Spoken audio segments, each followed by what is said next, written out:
Ok? Bom, gente, boa noite. Mais uma vez estamos aqui para estudar o Evangelho de Jesus Cristo, que a gente possa ter um entendimento maior, que Jesus nos proteja, que aumente a nossa inteligência, o nosso entendimento, que isso é para a nossa felicidade eterna. O conhecimento que Jesus trouxe para nós, ele é como assim, um tesouro que não dá para calcular. Eu falo que o Evangelho, o ensinamento de Jesus, é a chave que abre os cofres da verdadeira felicidade. E Jesus dizia assim: todos são chamados, mas poucos são escolhidos. Todo mundo tem conhecimento disso, mas quantos abraçam a causa e realmente querem trabalhar e evoluir? Muito poucos. Esse assunto de hoje está no Evangelho de João, capítulo 14, 15 e 16. Jesus fala várias vezes que vai enviar, entendeu, um explicador, porque na época ele não falava consolador não, para mim explicador, que vai ensinar todas as coisas que eu não pude ensinar agora, porque vocês não compreenderiam. Isso Jesus falou várias vezes. O que Jesus quis passar para os apóstolos, hoje a gente sabe com a maior facilidade. Graças a Deus, nós evoluímos, e aquilo que foi muito difícil de passar, tanto é que não passou, nós já entendemos. Isso é muito importante. E Jesus discutia com os apóstolos, ensinando. Só que eles naquela época não tinham o entendimento que nós temos hoje. Tanto é que ele falou: vou mandar um explicador do futuro que vai falar isso tudo que agora, infelizmente, vocês não têm condição de entender. E ele está falando, ensinando os apóstolos, querendo saber, mas não tinha ainda o preparo. Não tinha. E ele sabia disso, tanto é que ele teve muita dificuldade para ensinar. Teve dificuldade, sim. E aí no 14, no 1, ele falou assim: olha, não fique aflito com as coisas que estou falando, não fique aflito. Creia em mim e creia em Deus, porque há muitos quartos na casa do meu pai. Jesus não falava moradas. O Kardec veio e botou moradas, quer dizer, mundos. Ele não entendia, achava que o único mundo que tinha era a terra. E ele disse: gente, existem muitos mundos, muitos quartos na casa do meu pai. Eu vou para preparar os quartos para vocês. Só que ele dizia o seguinte: olha, cada um vai para aquele quarto que está destinado. Nem todos vão para o mesmo, porque isso depende da evolução. Eles não sabiam disso, a gente sabe. Existem mundos, várias categorias de mundos, que nós sabemos que a gente, se der sorte, vamos para novo lar, vamos para a morada feliz e por aí vai, se a gente der sorte. Senão, a gente vai ficar igual o André, lá, 8 anos, perambulando, porque a gente não sabe o que vai, aquilo de resto. Mas Jesus tentava ensinar para ele e eles não entendiam. E eles falavam assim. Aí Jesus falava para ele: olha, eu vou preparar um lugar para vocês, tá? Aí então Tomé perguntou assim: Senhor, o senhor vai para onde? Nós não sabemos como o senhor vai, não sabemos como chegar até o senhor. E ele falou assim: olha, eu sou o caminho para Deus. Ninguém vai a Deus se não for por mim. Ninguém vem a Deus se não for por mim. Aqui no Evangelho fala: eu sou o caminho, a verdade e a vida. Eu já estudei muitas coisas dizendo assim, que isso tem um erro. Jesus nunca poderia dizer: eu sou o caminho, a verdade e a vida. Eu sou o caminho para a verdade e para a vida, que é Deus. Porque ele diz assim: tudo que eu faço é Ele que está me dirigindo. Eu não faço nada de por mim. O que eu faço é através dele, que me usa. Só que a gente entendia. Aí eu continuo aqui: olha, eu sou o caminho para Deus, ninguém vem ao Pai se não for através de mim. Como é que você vai me achar? Fazendo o que eu te ensino, fazendo o que, entendeu? Estou passando para vocês. Façam isso e vocês conseguirão me encontrar. E se vocês me encontram, encontram o Pai, porque eu e o Pai somos um. Aí eu vou aqui no Filipe, disse Jesus: Senhor, então me mostra o Pai. E não precisa mostrar mais nada. E mostra o Pai, não precisa mais nada. Está encerrado o assunto. Aí ele fala assim, aí ele fala: Filipe, você está comigo há quanto tempo?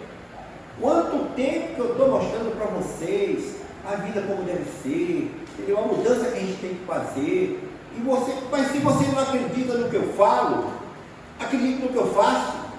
Porque Jesus curava cego, aleijado, leproso. E Jesus falava, gente, eu não faço isso, quem faz isso é Deus. Porque eu sou apenas instrumento. Se você não acredita no que eu falo, então acredita no que você vê. Aí ele vai continuando. E chega mais na frente, Jesus fala para eles uma coisa que a gente sabe que é muito importante, ele fala assim, olha, vai chegar um tempo que tudo que eu faço, vocês também vão fazer. Que à medida que vocês se depurarem, vocês conhecerem a Deus como devem conhecer, fazer as coisas que são determinadas por Ele, vocês vão fazer o que eu faço. Porque conhecimento, Deus dá, abre mesmo, digamos assim, a biblioteca de conhecimento. Deus dá conhecimento para todos nós, à vontade, repete, é reprovado, Ele manda de novo para a escola. E conhecimento Deus dá o tempo todo. Agora, poder, Ele só dá depois que tem conhecimento.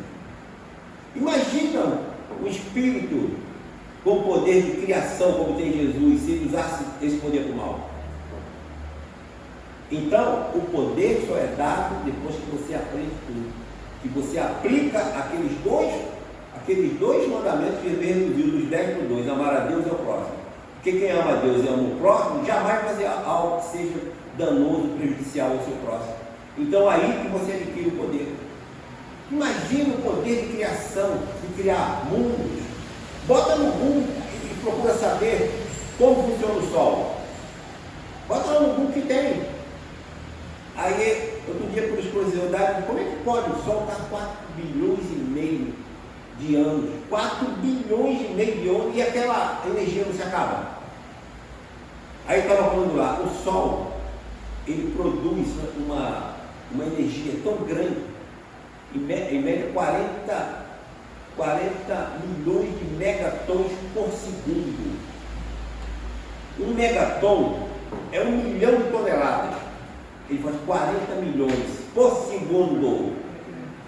Aquelas explosões, ele usa o nitrogênio, que tem uma abundância muito grande, transforma aquela transformação a uma explosão, transforma no hélio e dá essa energia toda. E ele está há 4 bilhões e meio de anos, entendeu? E aquela energia nunca se acaba. Isso é criação de quê? Criação do Espírito puro. É o poder que esse Espírito tem de criação. Imagina o Espírito mal com esse poder de criação usando para o mal. Não dá. Aí ele continua aqui, ó. Se vocês me amam, é que Jesus dizia, ó, amar o próximo e amar Jesus. Se vocês me amam, obedecem aos meus mandamentos, eu pedirei ao Pai e Ele me dará outro auxiliador, que vai explicar tudo que eu não vou te explicar agora. Então Jesus teve dificuldade de ensinar, mas falou assim, olha, eu vou pedir ao Pai que envie outro explicador, para que no futuro, quando vocês tiverem mais entendimento, vocês entendam tudo isso que eu estou falando agora. Jesus mandou centenas de embaixadores para trazer o conhecimento para a terra. O que aconteceu com eles? A maioria foi tudo morto. A maioria deles foi tudo trucidado. E esses espíritos evoluídos, assim, tipo Jesus, ele podia mandar continuando, mas ele falou assim, não, agora eu tenho que ir. Eu tenho que passar pelos que os dois mensageiros passaram. Vou levar o conhecimento, eu sei que está me esperando, mas eu não posso ter mandado um monte de amigos, de embaixadores que morreram, e eu ficar aqui, eu vou também. Então, esses espíritos evoluídos, eles agem dessa maneira. Jesus veio para ensinar e passar por tudo que ele passou sabendo. O João fala, ele veio para os seus e os seus não reconheceram. Porque Jesus tinha um trato, Jesus tinha um pacto com aquele povo.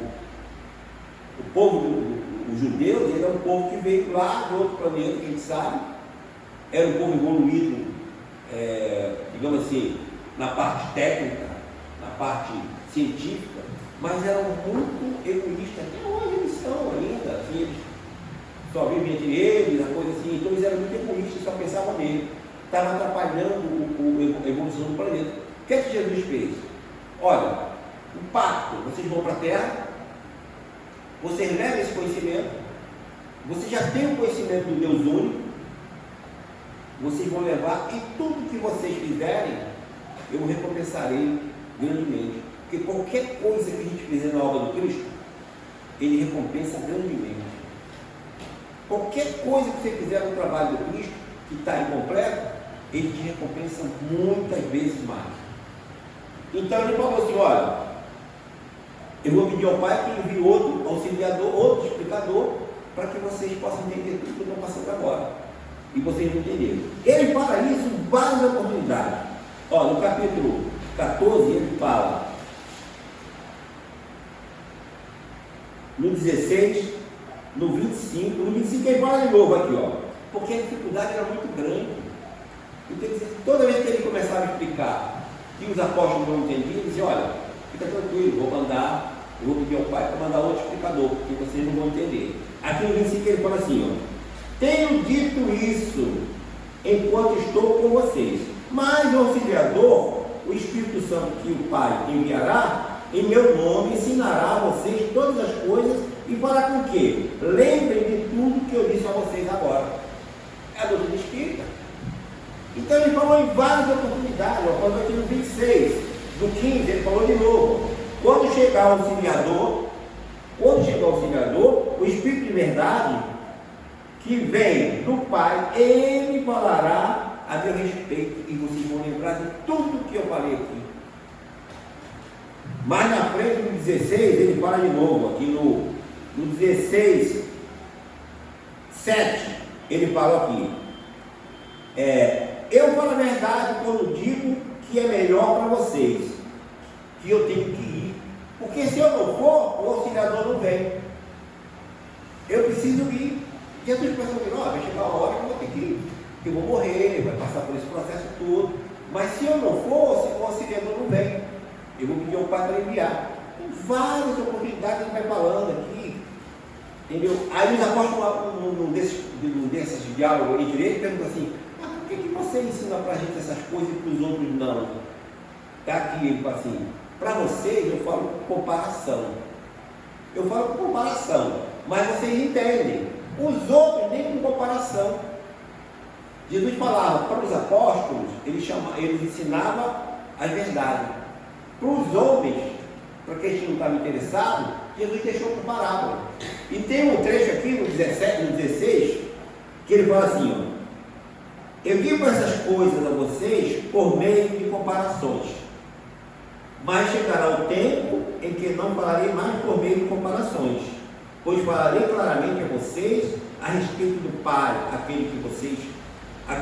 aquele dia que vocês pedirão coisas em meu nome, tudo que vocês pedirem em meu nome, para a grandeza do nome de Deus eu faço. É claro que a gente sabe que não é qualquer coisa que a gente pede que a gente vai receber, tá? A gente sabe disso, mas tudo isso que Jesus falou, trouxe para a gente. A Gênesis, começa aqui, ó. A Gênesis no primeiro capítulo, que fala da revelação espírita, Kardec coloca lá no 26. Entretanto, Cristo acrescenta, muitas das coisas que eu vos digo ainda não compreendeis, e muitas outras não compreendereis. Por isso, que falo por parábola. Mais tarde, porém, enviar-vos-ei o Consolador Espírito de verdade, e restabelecerá todas as coisas e vos explicará todas. Ou seja, doutrina espírita. Está falando aqui que o Espiritismo é o Consolador. É o Consolador prometido. Mas na frente ele fala aqui, ó. As coisas do Cristo, o ensino do Cristo, nunca poderiam ficar incompletas. Não podia ser pela metade. Por isso que ele enviou o Consolador para explicar tudo. Ele ficou preocupado porque não teve condição de ensinar. Mas ele falou assim, não, o ensino não vai ficar com defeito nenhum. Tudo que eu no momento trouxe, não pude, mais tarde vocês vão adquirir. É o que ele fala aqui, ó. Se o Cristo não disse tudo o que poderia dizer, é que julgou conveniente deixar certas verdades na sombra até que os homens chegassem ao estado de compreendê-las. Como ele próprio confessou, Seu ensino era incompleto, pois anunciava a vida daquele que o completaria. Previra, pois, que suas palavras não seriam bem interpretadas. Quer dizer, teve dificuldade. Teve dificuldade. No 27, ele está aqui. Porque chama ele Consolador, o novo Messias. Este nome significativo e sem ambiguidade encerra toda a revelação. Assim, ele previa que os homens teriam necessidade de consolação, que implicaria a insuficiência daqueles que achariam na crença que iria fundar. Talvez nunca o Cristo fosse tão claro, tão explícito, como nessas últimas palavras, às quais poucas pessoas deram atenção bastante, provavelmente porque evitaram esclarecer, aprofundar o sentido profético. Se o Cristo não pôde desenvolver o seu ensino de maneira completa, é que faltavam aos homens conhecimento que eles só poderiam adquirir com o tempo, e sem os quais não compreenderia. Há muitas coisas que teriam parecido absurdas no estado do conhecimento de então. Completar o seu ensino deve entender-se no sentido de explicar e desenvolver, não no ajustar em verdades novas, porque tudo nele se encontra em estado de gênero, faltando sua chave para aprender o sentido das palavras. Então, o Kardec colocou aqui na explicação espírita o que é o verdadeiro Consolador. Esse é o doutrina espírita. Lá no capítulo 6, que fala do Cristo Consolador, no último item do 4, Kardec fala assim: olha, assim o Espiritismo realiza o que Jesus disse do Consolador prometido, conhecimento das coisas. Hoje a gente conhece tudo, hoje a gente conhece todo o sistema, toda a engrenagem, entendeu? O que acontece no universo, a gente tem conhecimento, os Espíritos dão para a gente todo o conhecimento. Então, o que ele fala assim? O conhecimento das coisas, fazendo que o homem saiba de onde vem, para onde vai e o que está fazendo na terra. Atrai, olha só, atrai para os verdadeiros princípios da lei de Deus e consola pela fé e pela esperança. Então isso está no item 4 do Consolador. Mas se a gente for fazer um levantamento, desde o capítulo 1, Kardec foi colocando algumas coisas que a gente precisa, digamos assim, rever, porque isso é um conjunto. O Consolador prometido, ele é um conjunto de ideias que Jesus trouxe, que ele se desmembra em outros. É um processo, e o processo tem vários procedimentos. No item 1, no 7 e 8, Kardec coloca: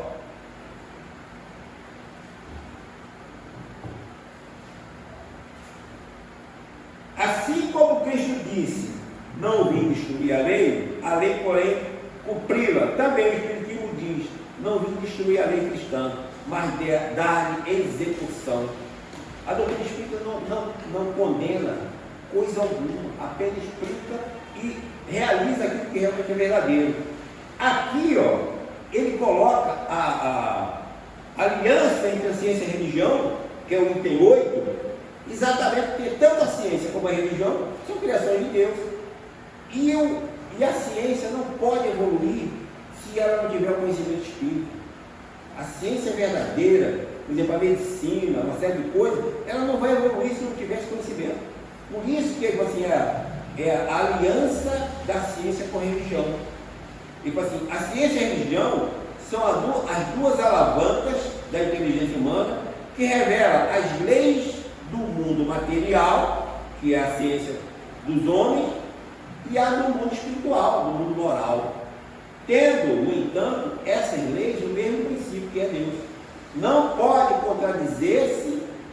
Se fosse a negação de uma necessariamente estaria em erro e outra não. O que ele quer dizer? Nós precisamos de evoluir. Eu sempre digo, olha, nós estamos num mundo onde existe a ciência da Terra, que a gente tem que conhecer ela toda. A gente vai ter que conhecer todas as ciências desse planeta. Medicina, a geologia, engenharia, Todas essas ciências que a gente conhece, a gente tem que passar por elas, para que a gente possa passar para um mundo superior com outra ciência. Como é que a gente vai criar mundos, estrelas, entendeu? Criar seres, plantas, um monte de coisa, se a gente não tiver o conhecimento da ciência? Isso é uma coisa que a gente vai adquirir com o tempo. Nós somos co-criadores. Nós somos co-criadores, mas a gente precisa adquirir conhecimento para fazer. Então a ciência, ela não é uma coisa que a gente tem que abandonar. Pelo contrário, temos que escrever no livro. E ele ainda fala aqui, ó. São chegados tempos em que os ensinamentos do Cristo não têm que ser completados. Eles estão incompletos, por isso que chegou o momento de ser completados. Em que o véu, intencionalmente lançado sobre algumas partes desse ensino, tem que ser levantado. Em que a ciência, deixando de ser exclusivamente materialista, tem que se levar em conta o elemento espiritual. E em que a religião, deixando de ignorar as leis orgânicas imutáveis da matéria, como duas forças que são, apoiando-se uma na outra, marchando, combinadas na pretensão para muito recurso. Então, nós não podemos abandonar a ciência. A ciência é uma coisa que faz parte da evolução.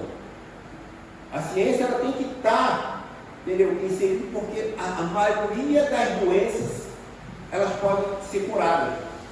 A maioria das doenças podem ser curadas, mas a ciência, ela tem que ter o elemento espiritual. Quantas obsessões nós vemos no mundo, quantas loucuras que a gente sabe que é o espírito que está ali atrapalhando. Então, a medicina não tem como curar essas obsessões, mas a doutrina espírita tem. Então, um tem que se unir ao outro. Vai chegar nesse ponto? Vai. De um precisar do outro para resolver essas questões. Mas, por enquanto, estamos de passo muito pequeno ainda. No 2, Kardec falou também, para a gente chegar no 6, né? Vamos lá, depois um pouquinho. Ele fala do ponto de vista. O ponto de vista, ele fala o seguinte: a ideia clara e precisa que se passa da vida futura proporciona inabalável fé no porvir.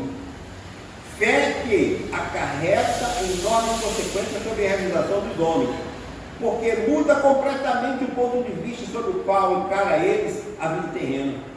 A maioria dos homens já estão preocupados com a vida terrena, dinheiro, carro, entendeu? E tudo fica aí, ninguém leva nada, ninguém leva coisa nenhuma, entendeu? É uma ilusão, e quando acaba é uma tristeza enorme, principalmente se a pessoa for muito apegada ao dinheiro, muito apegada aos bens. Quando chega lá é uma tristeza enorme, é uma coisa terrível, o sofrimento é muito grande.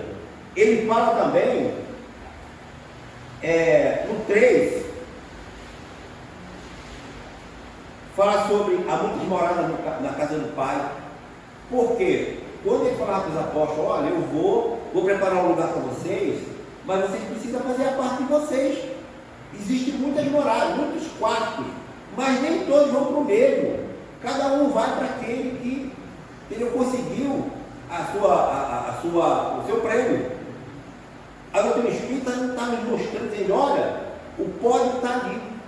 O pódio está ali, só depende de você. Só depende de você subir e pegar o troféu. Isso nós já sabemos. Eu posso falar com a maior certeza que nós, se for levantar, nós temos mais conhecimento que os apóstolos tinham naquela época. Porque aquilo que Jesus tentou passar para eles, sem não entender coisa nenhuma, a gente já entende. A gente já tem condição de discutir coisas que a gente nunca imaginou.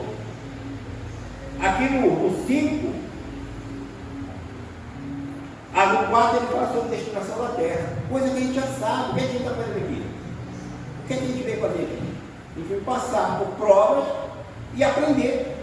A prova é para aprender, mas muitas vezes nós passamos por expiação. Por que expiação? Erro que a gente cometeu lá atrás. Estamos cometendo erros ainda? Sem dúvida, estamos.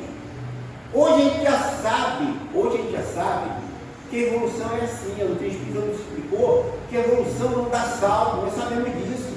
Você não vai dormir mal e acorda bom. Nós sabemos que a mesma fonte que produz coisas boas produz coisas ruins.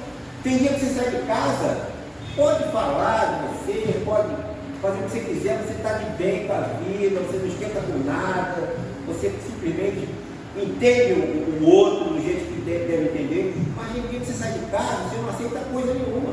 Tem dia que você sai de casa e qualquer coisa te aborrece, você quer brigar, você quer discutir.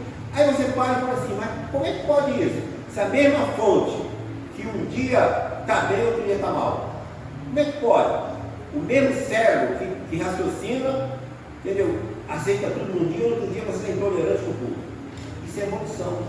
Isso a gente já sabe. É assim que funciona a evolução. E a gente vai, aí fazer como Agostinho falava. O que Agostinho falava? Chega no final do dia, na hora que você for deitar, senta na cama e olha como é que foi teu dia. Passa em revista o que foi seu dia. Você foi intolerante, você agrediu, você criticou, você falou mal, você não aceitou, crítica coisa nenhuma. Aí fala assim, não, errei isso aqui, vou melhorar. Ah, isso aqui eu acertei, ah, isso aqui eu vou manter e vou melhorar. Então é isso que a gente tem que fazer, a melhora, a nossa evolução se dá assim, a gente fazendo autoanálise. Então a destinação da Terra a gente já sabe o que a gente está fazendo aqui, coisa que a gente não sabia no tempo passado. Eu sempre falo que quando eu fui católico, 40 anos, mas eu sempre tive aquela, como todos nós aqui, eu tenho certeza que foi assim, as perguntas que não tinha resposta. Por que acontecem certas coisas que a gente não sabe, gente? Por que acontecem as tragédias, as pessoas que nascem, entendeu, com defeitos horríveis, uma vida inteira, você com carregando aquele fardo enorme. Então outros encontros saudáveis, ricos, bonitos, outros miseráveis, pobres. Aí eu tinha essas dúvidas, mas por que isso?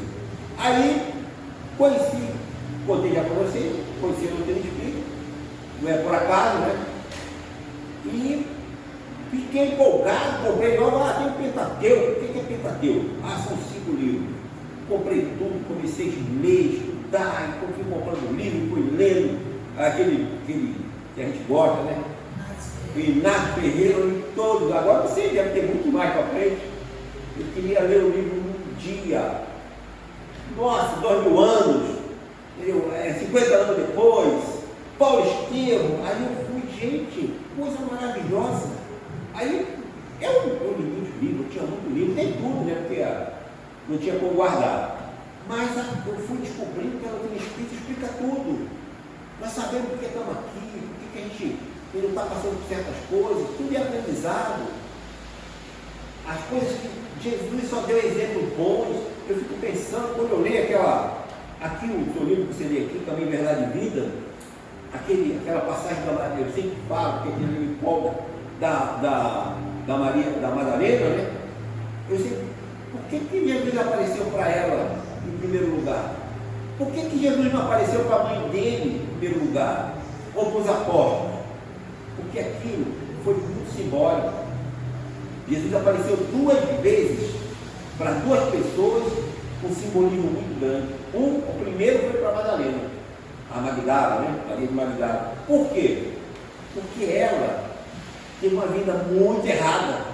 Ela era, digamos assim, amante do crime, dos vícios, das paixões. E quando ela conheceu Jesus, ela mudou completamente. Ela foi o maior exemplo de mudança no ser humano. E quando Jesus apareceu para ela, foi, como eu falei para vocês, qualquer coisa que você fizer para a alma do Cristo, ele te recompensa grandemente. Ela foi a que mais se empenhou em mudar. Ela deixou o vício por lado, ela não quis saber de nada, ela seguiu Jesus com toda a força que o Espírito pode seguir. E em recompensa, Jesus foi o primeiro que apareceu, foi muito simbólico, assim, ó, pela sua mudança, você recebeu o prêmio. A outra que Jesus apareceu foi para Paulo de Tarso. Essa também tem um simbolismo muito grande. Porque o Paulo de Tarso, e outra coisa, por que ele não apareceu para o Paulo de Tarso da vida, que era um espírito grandioso? Porque o Paulo de Tarso amava as leis. O Paulo de Tarso era afissurado pelas leis, seguia a lei de todo modo, só que de maneira errada. Mas ele não era, ele fazia aquilo acreditando que estava fazendo certo, estava seguindo a lei de Deus. E ela não. ela se anulou, ela fez tudo para seguir Jesus, deixando os vícios. Quer dizer, o trabalho, a força que ela empregou para a mudança foi muito maior que a dele. E quando ele apareceu para Jesus, para o Paulo, foi uma forma pedagógica. Paulo, você está errado. O que você está fazendo não é certo. Ele caiu em si. E Jesus ia dizer que Paulo era um vaso escolhido. Um vaso escolhido o quê? Esse é um espírito que vai aprender toda a lei de Moisés, os 10 mandamentos. Quando ele estiver pronto, eu vou trazer ele para cá, para mim. E foi o que aconteceu. Só que o Paulo estava entrando num caminho muito, entendeu? Assim, de crimes, usando a lei, achando que estava certo, matando pessoas. O primeiro a ser igualado foi o Estevão. O Estevão, que era o representante do cristianismo, e ele perseguiu o Estevão e matou, achando que aquilo era uma coisa extraordinária. O que ele estava fazendo, defendendo a lei de Deus, defendendo os mandamentos, a lei de Moisés. E Jesus chamou ele e falou assim: Paulo, está errado. Quando Jesus apareceu para ele caiu em si. Falou assim: nossa, estou fazendo tudo errado. Porque ele, na hora ele reconheceu. Então, o que eu estava perseguindo é o que é o certo. E ele falou assim: Jesus, o que é que você quer que eu faça?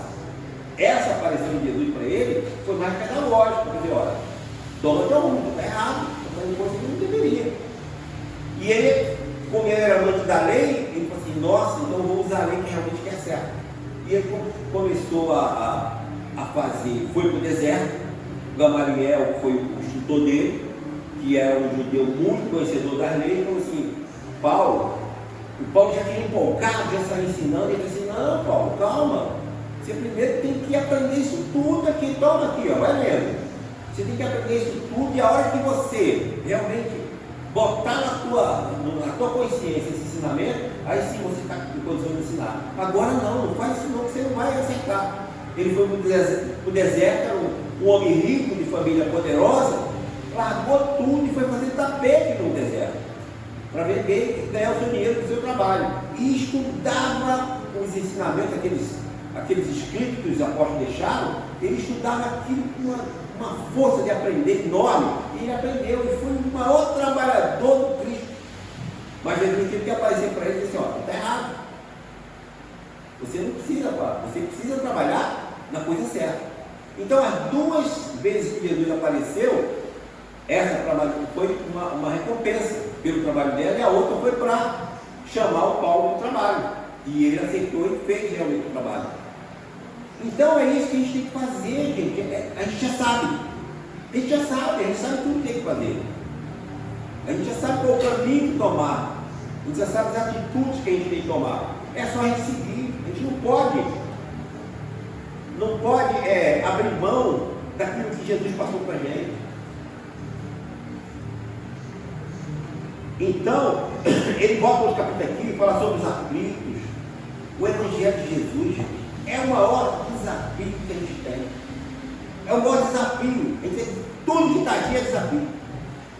Porque quando ele diz assim: vinde a mim, vós que está cansado, sobrecarregado, que eu vos aliviarei. Mas é fácil de ir. Quem está em condição de ir? Quem foi para Jesus tem que estar com o coração puro. Não é qualquer um. Jesus, quando aquele moço rico chegou para ele e falou assim: Jesus, como é que eu faço para entrar no reino dos céus? O que Jesus falou para ele? Serve o que está escrito. Serve o que está escrito na lei. Aí ele falou assim: não, mas isso aí eu já sigo. Eu leio, entendeu? As obras, os livros, o Pentateuco, Gênesis, Número, eu leio isso tudo, eu sei isso tudo. Mas se eu quiser uma posição melhor, agora tem que fazer um sacrifício maior. Você é rico, pega teus bens, vende tudo e dá para os pobres. Olha, o cara que é rico, poderoso, famoso, na hora que fala assim: pega tudo, vende e dá, que aí sim tu vai estar num lugar muito bom. Ele foi embora e falou assim: não, negativo, o que eu tenho aqui é o que faz minha felicidade. Não aceitou. Então isso é um desafio. O Evangelho de Jesus é um desafio para a gente o tempo todo. A gente tem que estar o tempo todo policiando, para poder a gente conseguir. A gente já sabe o que tem que fazer, mas muita gente não faz. E no 6, então, essa aflição que Jesus fala, não é aflição porque cometeu um erro, ele está preocupado porque ele não pagou as contas, ele pegou dinheiro. Não, não é isso. A aflição é pela coisa certa. A aflição que Jesus fala é aquele sentido de justiça, de lei, de você querer a coisa certa. Então, essa aflição, o aflito é aquele aflito que realmente quer o que é certo. Então, esse tem condição de ir. Jesus não falou, você quer ser grande no reino do céu? Seja o quê na terra? Servo. Servo. Você quer ser muito grande? Seja escravo. Por que Jesus falou isso? Porque quando a gente serve, o sentido da vida é servir. O sentido da vida é servir. A doutrina espírita nos explica isso. Quando você serve com amor a todas as pessoas. Aí você adquire poder. Aquele que serve, geralmente Deus te dá poder. O poder da criação, o poder de mudar, o poder de curar. Mas você só vai adquirir à medida que você muda. Então, à medida que você servir, realmente sem esperar nada, à medida que você for uma pessoa do bem, só quiser caridade, só quiser bondade, está aí a caridade digamos assim, é a chave para tudo. Se você quiser realmente sem esperar nada em troca, aí sim. Aí você está no caminho para realmente você dar evolução. Isso está em nós sabemos agora. Só depende de nós. Só depende de nós ser feliz, fazer o outro feliz. Porque tudo que você faz para o outro, volta para você. Jesus não falou isso? Volta como? Multiplicado. Volta multiplicado. Qualquer bondade que você fizer para o outro, volta multiplicado. Quando você pega o livro do André Luiz, que chegou lá, puxou lá, ficha dos anos dele todo, tudo escrito. Eu sempre falo do André Luiz, um cara maravilhoso, extraordinário, porque ele não teve medo de contar os seus erros, ele não teve vergonha de dizer o que ele fez de errado, porque isso servia digamos assim, de incentivo para nós. Quando o André falou assim, olha, errei aqui, fiz coisa, entendeu? Mas consegui, estou me recuperando, estou trabalhando para recuperar. Mas quando puxaram a ficha dele, está lá, nosso lado, você vê. O cara fez 6 mil consultas de graça. Entendeu? Ele ajudou pessoas. Errou muito, mas ajudou. Isso tudo está escrito. Está tudo lá, ó. O teu HD, o que você faz, registra. Eu fico imaginando, gente, já pensou? Se tudo que você faz tivesse alguém do teu lado fazer, olha, errou aqui, ó, errou ali. O que é que Deus fez? Botou a lei aonde? Nossa consciência. Tudo que você fizer de certo, tudo que você fizer de errado, já está registrado. Imagina um cara que faz a contramão, atropela o cara que está andando de bicicleta, vai embora, ninguém viu. Como é que fica isso? Ninguém viu nada, está gravado. Tudo que você fizer ajudar o outro, mesmo sem intenção de receber nada, seja lá o que for que você fizer, está registrado. Mas tudo que você fizer de errado também está registrado. O nosso fiscal está aqui, ó. O nosso fiscal está aqui, chega lá, vai abrir o teu HD e diz assim, nossa, ó, está aqui, ó. Tudo que você fez de certo, tudo errado. Aqui não é isso, gente. Isso que é o quê? Sai daqui bem. Nós estamos trabalhando para isso. Nós estamos lutando para isso. Nós estamos vencendo a nós mesmos. Para que a gente possa chegar melhor. Só depende de nós, só depende da gente. Porque assim, gente, todo dia eu vou fazer uma reflexão sobre a minha vida. Não vou mais reclamar de nada, não vou mais censurar a vida de ninguém. Vamos tomar essa atitude. Que é isso que a gente está falando. A gente não é obrigado a mudar a vida de ninguém. Impor, ó, você tem que mudar. Não. Eu só falo, a pessoa tem que mudar. O que vale é quando você faz. Entendeu? Aquilo que você faz segredo é que tem valor. Eu sempre falo isso. Eu falava com meus alunos há 30, 40 anos atrás, quando começou a dar aula, e disse, o que adianta você aqui, todo mundo, entendeu? Ah, ó, faz isso, faz aquilo, aí você faz na frente de todo mundo. Ah, não joga papel de bala no chão, não joga isso. Aí, na frente de todo mundo, você é bonzinho. Sai dali, faz tudo errado. O que adianta isso? O que tem valor, na verdade, é quando você faz sozinho, em segredo. Isso é que vale, vai lá para a tua lista de bondade, quando abre lá. Eu sempre conto esse livro que você falou para eu ver, no final, as lágrimas caiu direto de ver milhões de pessoas no cemitério, Ele só não entendia que ele era espírito ou era pessoas vivas. O do Arigó. Você viu o filme? Você lembra no final? O cemitério não tinha lugar. Mas tinha as duas coisas. É, porque depois ele fala assim, ele ajudou. Cara, a lágrima começou a cair. Porque ele falou, olha só o cara que faz o bem, o que acontece com ele quando volta. Milhões! Aí falaram que ele ajudou mais de 2 milhões de pessoas. E ele foi preso, passou dificuldades enormes, e ele ali, ó, na fé. Isso é um exemplo que a gente tem que seguir. Eu falo sempre do Bezerra não mentor. Falo, tudo que eu preciso, vou falar para vocês, toda dificuldade, eu peço a Deus, Jesus, Mãe Santíssima, que é a nossa mãe espiritual, mas doutor Bezerra. Posso falar para vocês que, olha, quase que, no geral, tudo que eu pedi, ele me ajudou. Claro que eu não peço coisa útil, né? Peço saúde, ajuda para alguém e tal, para dar um socorro, e tem resolvido. Eu digo, ó, estou devendo tanto a Mãe Santíssima e a Bezerra, eu não sei como é que eu vou pagar. Porque tudo que eu peço, faço minha expressa, coisa funciona, acontece. Eu não sei, Deus sabe, mas eu estou tentando ser melhor. Eu estou fazendo de tudo para ser melhor. O que Cristo trouxe para a gente, o Cristo Consolador, tudo que ele ensinou lá, está aqui. Está aqui. E nós temos que colocar isso na nossa vida. Nós temos que colocar no nosso dia a dia, para que a gente possa ser melhor.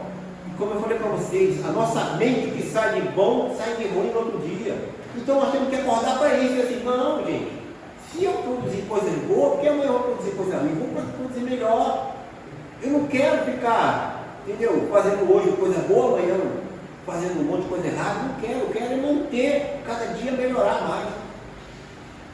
Então o que acontece? Eu sempre dou exemplo do Bezerra. O que o Bezerra fez pelo povo, uma coisa extraordinária. Que exemplo! O Bezerra era médico, mas ele deu aula de matemática. Todo mundo já leu as obras dele. O Bezerra, quando estava sem nada em casa, aparecia alguém e deixava. Falava para a mulher, não tem nada que o que ele ganhava, ele dava. Não tinha comida em casa. Quando veio, aparecia alguém para entregar. Apareceu um rapaz lá para dar aula de matemática, né? Pagou a aula e nunca mais apareceu. Que era para deixar o recurso que ele precisava. E ele ajudou milhares de pessoas, e aquele espírito que ajudava sem esperar em troca. E só tinha o objetivo dele era só de ajudar sem interesse nenhum. Olha o que ele recebeu. É isso que a gente tem que seguir, esses exemplos. Eu sempre falo, gente, a gente não tem aquela ideia de mudar, você tem que mudar. A gente só acende a luzinha para que as pessoas possam realmente clarear, enriquecer o seu espírito. E o Bezerra é um exemplo. O Bezerra que escuta foi o quê? Cobrador de impostos, tempo de Jesus. Cobrador de impostos, há 2000 anos, era o Zaqueu. Cobrador de impostos. E era odiado porque era judeu, que cobrava impostos de judeu para dar para o romano. E esse povo, os judeus odiavam. E ele era, como Jesus dizia, um vaso também escolhido. Tanto é que ele era de estatura baixa, ouviu falar de Jesus, e ele queria conhecer Jesus. Subiu numa árvore, e quando Jesus passou, olhou para cima e falou: Zaqueu, desce daí, hoje eu vou ficar na tua casa. E o Zaqueu desceu, preparou tudo, mandou fazer comida, que ele era rico, cobrador de impostos, cobrava X, dava X e ficava com Y, né? Então ele era muito rico. E quando Jesus falou para ele: Zaqueu, está errado. Você não pode fazer isso, você tira das pessoas, fica com parte da outra parte. Você não tinha que ficar com nada. Você tem que cobrar menos, entendeu? Passar o que é de direito do César, mas não tirar a parte para você, do povo que é pobre. E ele entendeu na hora. O que é que ele falou? Jesus, aquele que eu prejudiquei, eu vou devolver em duplo e em triplo. E devolveu para todas as pessoas que ele tirava o dinheiro indevidamente, ele devolveu. E a partir dali ele mudou completamente. E ele veio, ele reencarnou em várias reencarnações diferentes. E aqui no Brasil ele encarnou como Bezerra. Foi um trabalhador incansável da doutrina espírita. Foi militar, foi prefeito do Rio, entendeu? Mas nunca se corrompeu. Morreu pobre que tiveram que fazer vaquinha para comprar um caixão. Porque tudo que ele pegava era para o pobre, era para dar. Ele dizia assim, olha, o verdadeiro médico, ele não pode, entendeu, ficar tranquilo, sentado na sua casa, enquanto tem um doente lá no morro, o outro passando mal. O médico não tem direito de comer, não tem que dormir quando tiver alguém sofrendo. Era o pensamento dele. Mas olha a recompensa. Olha a recompensa. Recebeu o quê? O diploma de comum superior. E ele, tão enganjado em fazer o bem, falou assim, não posso receber isso. Porque como é que eu vou ficar num lugar bom, cheio de felicidade, quando tem tanta gente que eu amo lá no lugar ruim, que está atolado entendeu? No precipício. Eu não vou ficar feliz lá, sabendo que tem um monte de gente que eu amo, que está mal. Imagina você ser mãe, ou você ser, entendeu, irmã, ou sei lá, avó, e ver um ente querido teu no precipício, e você está feliz lá em cima, quem que vai ficar? Não vai. Você vai fazer de tudo para tirar. Foi o que eu exemplo, ele não aceitou ir para o mundo superior, e quando tiver as pessoas que ele ama aqui, aliás, ele amava todo mundo. Chega ao ponto que a gente sabe que tirar o anel para vender para comprar remédio para o povo. A conta dele na farmácia, ele era, o escritório dele era na 7 de setembro, e embaixo tinha uma farmácia. Ele passava a receita, não cobrava, e o remédio, doutor, não tem como comprar, vai lá e bota na minha conta. Aí ele ia na farmácia e para conta do doutor Bezerra. Morreu pobre, não tinha como, porque tudo que ele pegava era pobre. Aí lembra lá no tempo de Jesus que ele cobrava imposto, tirava dinheiro do miserável, que ele devolveu tudo. Saiu devolvendo. Então, se a gente sabe que o mal que a gente faz, a gente vai ter que reparar, por que fazer? Por que a gente não evita? Por que a gente não bota na nossa cabeça, olha, a partir de agora eu vou me policiar bastante, não quero fazer nada que prejudique ninguém, porque todo mal que você faz por outro volta para você, é lei de retorno. E olha a vergonha, principalmente nós que somos espíritos, chega lá e assim, pô, Vital, você falou tanto em palestra, fez tudo errado. Olha a vergonha. Como é que você vai se sentir? Você deu tantas obras, ó, o Inácio falou tanta coisa, né? E você esqueceu tudo. Deu Chico, Emmanuel, todas essas obras maravilhosas. Você passou, você viu aquilo tudo que eles passaram. Aí você lembra dos cristãos, dos primeiros cristãos que sofreram queda cantando. Porque o que aconteceu? A gente sabe da história, né? O Nero foi em Roma. Queria fazer uma Roma nova, mandou fazer aquela maquete enorme, linda, maravilhosa, que a Roma antiga, o que ele fez? Mandou tocar fogo. E morreu de gente, aquelas casas tudo desabando, esmagando as pessoas. E eu falo assim, mas Nero, como é que você faz uma coisa dessa? Você matou milhares de pessoas, você destruiu a cidade, Nero. O que ele falou assim? Não, vamos dizer que os cristãos. Botou a culpa dos cristãos, que tocou fogo.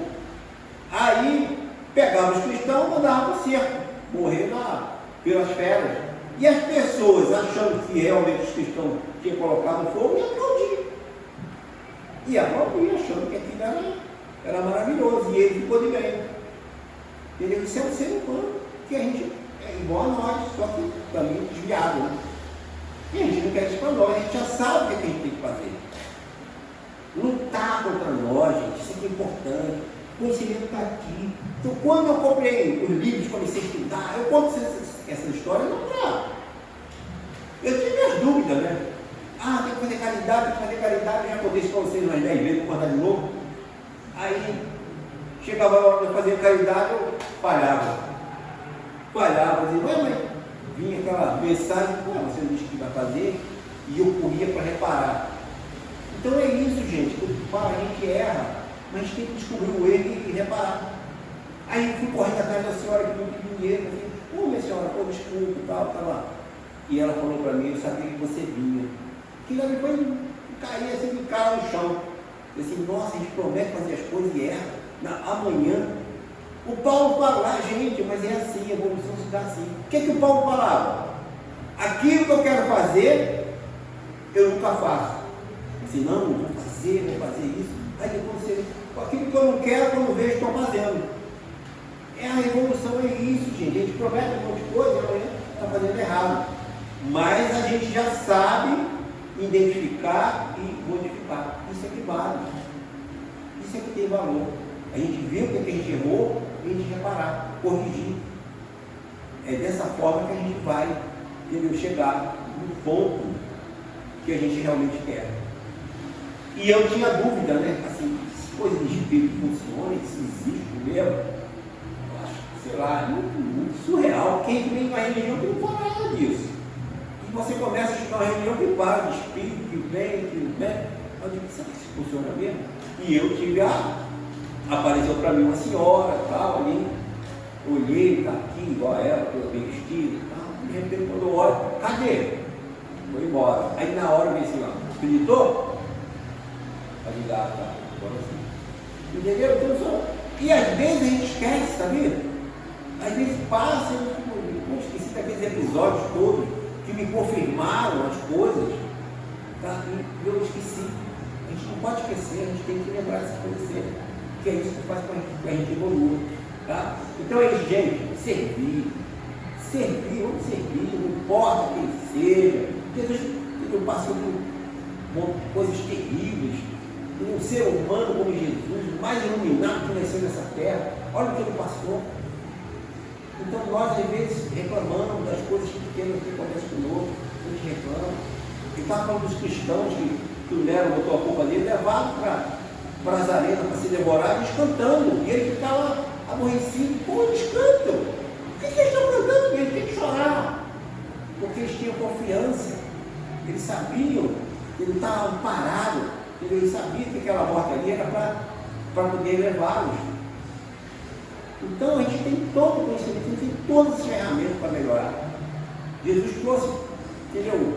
Tudo que a gente precisa para ser melhor, está tudo aqui, entendeu? O Consolador prometido é realmente, cara, coisa maravilhosa, porque é aquilo que Cristo falou e deu. É aquilo que ele falou e deu. Aqui, se me amais, guardai os meus mandamentos. Tá? E eu rogarei ao Pai, e ele vos enviará outro Consolador. Lá ele falava explicador, aqui de orientador, né?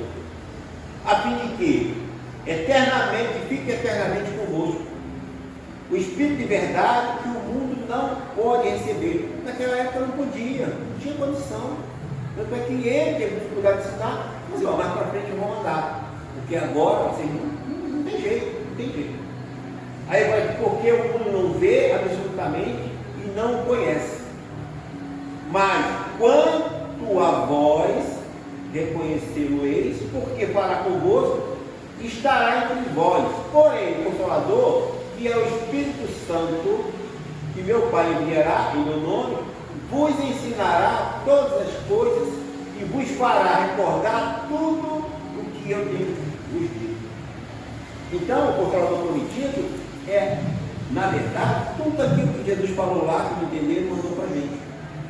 Entendeu? Isso é muito importante, isso aí é uma coisa maravilhosa, a gente tem que só de raciocinar. Está tudo aqui para a nossa evolução, está tudo aqui para o nosso engrandecimento, para a gente chegar lá muito bem, chegar bem recebido e trabalhar na obra do Cristo, porque aquele que realmente vestir a camisa do Cristo, trabalhar em seu nome, vocês vão ver que maravilha. A gente vai se encontrar por lá, é claro que vão me ver lá numa situação meio triste ainda, e vocês com certeza vão estar tudo iluminados lá para frente, entendeu? Fazendo coisas maravilhosas, porque o coração só Deus sabe, tá? Então eu desejo que você realmente entenda essas coisas, procure. Eu sei que você já faz, você está falando, você já conhece até mais do que eu, mas faça todo o bem que puder, porque todo o bem que você puder volta para vocês 30, 60, 90 vezes mais. Não precisa quem está vendo. Apenas ter esse sentimento de servir, de fazer o bem e agradecer a Deus, porque tudo que a gente fizer, como ele dizia, é Ele que está fazendo, é Deus que está operando por nós. Nós não fazemos nada sem Deus. A inteligência de Deus, quando perguntaram na questão número 1, o que ele perguntou a questão número 1? O que é Deus? Inteligência suprema do universo, causa primária de todas as coisas. Deus é só inteligência. A gente só é inteligente quando a gente esforça. Quando a gente pensa. Quando a gente pensa, a gente se torna inteligente. Mas Deus não, Deus é inteligência o tempo todo. Deus não precisa pensar, Ele já é inteligente. Então a gente tem que fazer esse esforço também. Porque a nossa evolução só depende de nós. A nossa grandeza espiritual só depende de nós. E com esse conhecimento, com certeza a gente vai chegar lá. Então que Deus nos dê força, Jesus que tem que estar conosco, quando a gente fala assim, quando você se reunir no meu nome, mais de um eu estarei presente, porque ele se irradia. Então a gente tem que aprender a ser bom como Deus é. Ele dizia, Deus é bom, Ele faz com que o sol se levante para bons e maus. Deus é bom, faz com que a chuva caia em terrenos bons e terrenos ruins. Então você tem que ser igual a Deus. Esse aqui eu não vou ajudar porque eu não gosto dele. Aquele ali eu vou porque eu simpatizei. Não, a gente não tem que selecionar pessoas para fazer o bem. Porque o que tem valor é você fazer sem esperar nada em troca. Isso é que vale para nós. Então o que a gente tem que raciocinar é o seguinte fato. O que a gente fizer de bom é para nós. O que a gente fizer de ruim também é para nós. A gente não queremos isso. Então que Deus nos dê inteligência para fazer o que é bom. Sempre que nos dê força para identificar o que é ruim. E que a gente realmente possa ser útil na obra de Cristo. A obra tem que fazer.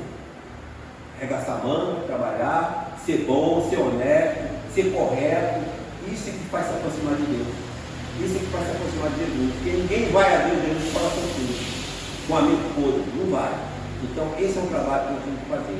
Então que a gente possa ter muita paz, que o ano que está começando seja um ano abençoado. Se a gente tiver que passar por certas coisas, Deus está no controle de tudo, nada acontece sem a vontade de Deus. Então a gente só tem que se conformar. Então que tenhamos saúde, paz, coragem, inspiração, para que a gente possa fazer o realmente que é certo. Que tenhamos muita paz, muita saúde e muito nosso espírito. Obrigado pela oportunidade, desculpa as coisas que a gente reclama às vezes da vida, mas faz parte.